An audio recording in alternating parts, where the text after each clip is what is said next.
Well, this is another one of our properties. It's a 4-bedroom one. This is actually one of the first ones that I took on, and I actually negotiated this live on a Samuel Leeds YouTube video as well. So the guy was 93 who owns this property, and his wife had just gone into care. So she, it was a very, very like probate looking property. Like it was very like light and like the whole magnolia coloured walls and that kind of thing. So we've modernised it all in terms of the paintwork and the furnishing and the staging and this side of things. And then, yeah, I negotiated a month rent-free to do the refurb work and that kind of thing. Then paid no deposit because of the amount of money that we were spending on actually decorating it and stuff. So 0 deposit, month rent-free, and I got £100 off the actual rent itself because we were taking it on for 3 years. So it's like the perfect kind of a way of doing like no money down, because I had a month in the property to get it ready and stage it without actually putting any money down, and we got the agreement signed and done. So was this one direct to landlord then? Yeah, this is direct to landlord. The other one that we actually went to saw, the landlord messaged me saying, I've got a property, do you want it? And how did they get in contact with you then? Is that just through you just through me being me and putting myself out there, and then that landlord got in touch with me, and then for this one I found it through Open Rent, and then just messaged the landlord through that and spoke to him through that there, and then came over, and obviously the guy was 93, so he was like, well, if something happens to me, what do we do then? And I had to put like statuses in the contract around like power of attorney obviously goes to the daughter-in-law, but if it goes to her, then we can continue the agreement and all that kind of stuff. So it was a mental, like for one of my first deals, it was like I can imagine, mate. chucking yourself in the deep end with the contracts and that kind of thing. But yeah, this one really opened my eyes to what you can do with the space and like when you're refurbing it, because it was so dated looking and making it look so much more modern now. But like I was saying to before, the other property that the lads are at the minute, like the guys that work with me, they're dismantling and putting together beds that was in this property in these upstairs bedrooms, but they're taking them back to the other property now, and then they're going to bring the zip and link beds back here. So we can obviously put them your beds in. didn't get robbed. Just the beds didn't get robbed. They haven't been taken. Well, they've been taken, but just not. We know where they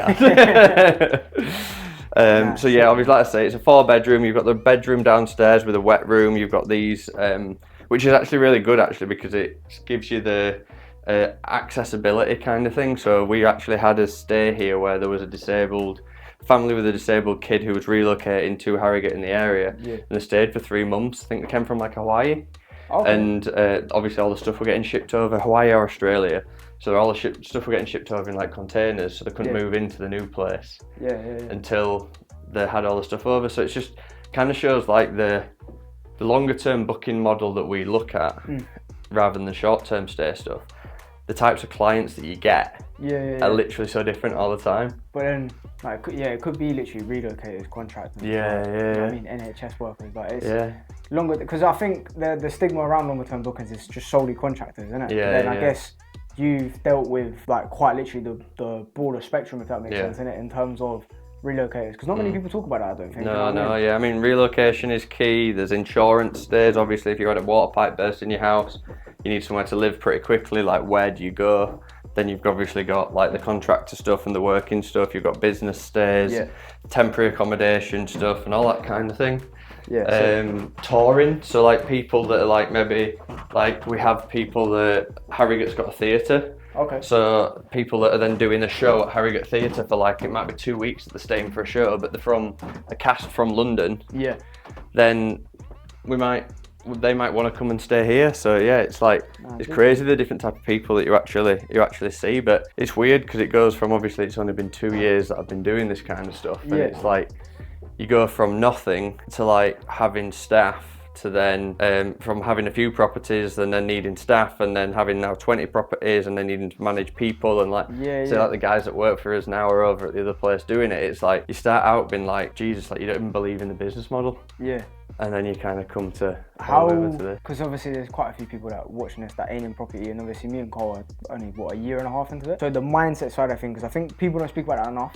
Obviously it's all good showing the glitz and the glam, you're making this much dough and all this, but obviously a lot of this video you've shown actually like the hidden sides to things like the bins outside, etc. Yeah. But another hidden thing, I guess, is the mindset that goes into it, or the mental toll of that, if that makes sense. And obviously, you know, me and Carl are a bit old school with the mentality, but not everyone is like that. So how would you describe your experience with dealing with it mentally and not just going, fuck this, I'm gonna go get a normal job and just firm that? Do you get me?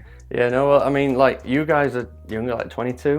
Yeah, I'm 22, yeah, he's 20, yeah. So I'm 30 now. Yeah. So I started my first business when I was 22. Same. So it's like, I've been in property 2 years now, but it's like when you start out in business, you learn a lot. Okay. So you're going to learn a lot of things now, and you're going to pick up things to do with your, like, to help your mindset and progress your mindset. But I did that the same, but you've got to remember that you're always going to come back to going like, okay, well, my mindset right now, can I just forget about everything that I've done before, or am I going to remember that and am I going to pull that forward? Same, okay. And then again, so like I started my own business when I was doing that. That was based around a lot about like YouTube content and things like that. That's where I learned to edit videos and social media. Yeah. So then I pulled that forward into my health and wellbeing business that I had after that, and I learned a lot about sales and marketing and being like how to make like a business funnel and all these kind of things. And then now that I've taken all of that from that side of things, I've now got a property business, and I've gone like, okay, well, I know about marketing, I know how to edit videos, I know how to make websites, I know how to sell, and I've taken all this previous history that I've got. So yes, I've been in property 2 years, but I've been in business 7. Yeah, sick. So that kind of speeds up that process, and every time you get to a new level is like so there's like a saying called new level, new devil, and it's like the new level is, okay, like, right, now I need staff. Yeah. So your now emotions, the new devil in a sense, is different. So now my mindset isn't that how do I fund and pay for myself in my own life, it's how do I fund and pay for make sure I'm making enough money to make sure I'm paying for my staff and stuff as well.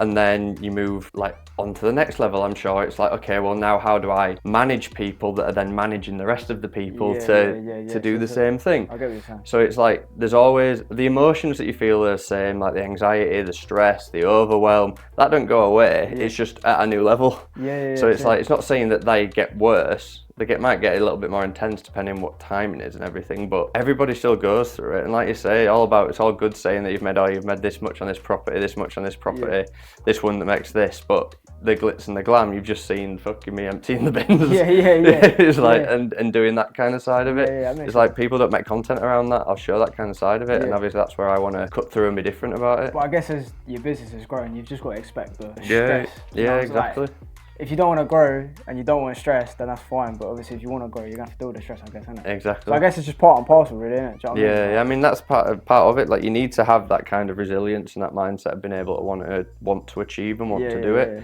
And it depends. Is something like having to empty a bin going to stop you from doing that? Yeah, true. And then obviously the first couple of times I had to put that in my car and get rid of it in my car. Oh, really? Now we're in a position of where, okay, well, the cash flow is in the business enough, and we've got a good relationship with the guys that do it. That we're just like, sweet, they'll just come and do it.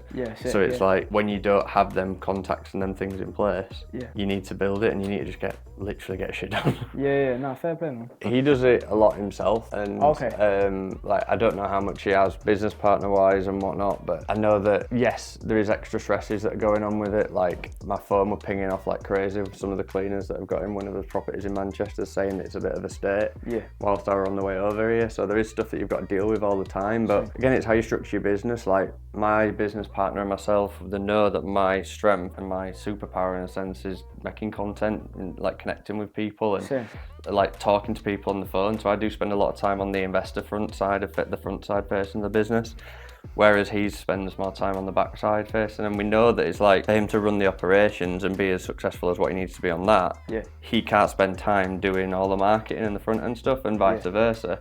For us to build and grow, we need to have elements of the business in there as well. So anyone that can try and merge both of them and have a life at the same time, then props to them. But I think that there is a lot of stress and a lot of things that can come into place, and I think that having a team around you, people around you, right people, business partners is definitely a way of looking at it. You can do, I'd say, 3, 4, 5 on your own. Would be quite busy and stressful, but you'd be making decent money. To then a full business would be. It's mad. It's just, I don't know, man, 'cause you see a lot on socials, innit? And socials glamorises everything. So just being able to chat to someone that's actually in the thick of it, you kind of get like a reality check of it. Because everyone just says, get a property, Air BnB, bosh, you're making dough. But just chatting to people in the industry, they're like, Nah, it ain't nothing like that. It's a full-time job pretty much, isn't it? Do you know what I mean? So, fair play to him, man. Yeah, and I mean, it's like you say, you get people, like, this property gets booked, because of how big it is and how, like, nice it is for that, it gets booked for long periods of time. Yeah. There is times where I don't even think about this property. Like, the cleaners go in every 2 weeks.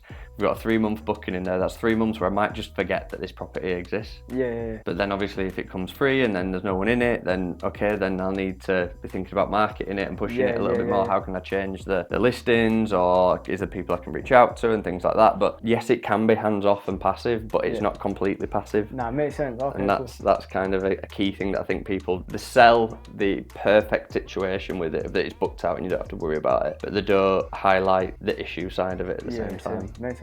I hope you enjoyed the video. Make sure you follow Adam on all social media if you want to plug your socials. Yeah, I'm for social media for YouTube, Adam Hindley, Instagram, TikTok, LinkedIn, all of the stuff. Adam Hindley Official is my tagline in a sense, I guess. But yeah, if you want to follow me, see kind of stuff I get up to, watch my business grow, then join along on that journey. I'll put the links in the description. Make sure you click that. Make sure you like it, you subscribe, and you share with your nan, your dad, and your uncle. And keep your eyes out for the next video. Boom.